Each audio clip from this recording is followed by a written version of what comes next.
केंद्र सरकारच्या वतीने दरवर्षी बंपर कांद्याची खरेदी केली जाते आणि ही खरेदी थेट नाफेडने बाजार समितीतून उतरून खरेदी करावी अशी मागणी शेतकऱ्यांची होती. त्या मागणीला कुठेतरी यश आलेलं आहे.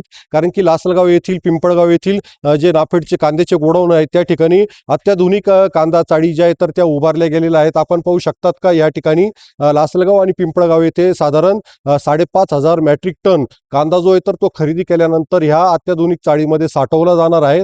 आणि या ठिकाणी कांदा खराब होऊ नये त्यासाठी जे या ठिकाणी ब्लोअर बसवण्यात आलेला आहे, त्याला पाईप जे तर ते लावण्यात आलेले आहेत. पाईपांना या ठिकाणी मोठमोठ्या प्रमाणात छिद्रे मारण्यात आलेले आहेत आणि यामधून कृत्रिम पद्धतीने जी हवा आहे तर आतमधील कांद्याला खराब होऊ नये यासाठी ती दिली जाणार आहे. आणि ज्यावेळेस जर हा कांदा या ठिकाणी मोठ्या प्रमाणात जर खराब होण्यास सुरुवात झाला तर त्या ठिकाणी गॅस तयार होणार आहेत आणि या ठिकाणी बसवण्यात आलेला हा जो सेन्सर आहे या पाईपामध्ये तर त्यामधून संबंधित जो ॲप आहे तर त्या ॲपवर जाणार आहेत. किती नंबरच्या चाळीमध्ये या ठिकाणी किती प्रमाणात गॅस तयार झालेला आहे, कांदा किती खराब झालेला आहे तर त्याची माहिती मिळणार आहे.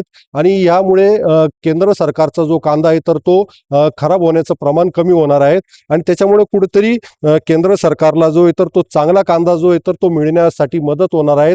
आणि कांद्या पाठीमागं खराब होण्यामुळे जी काही आर्थिक नुकसान होणार आहे तर ती ह्या अत्याधुनिक या चाळींमुळे ती बचत होणार आहेत. Umesh Parikh, T V 9 Marathi, Lasalgaon, Nashik.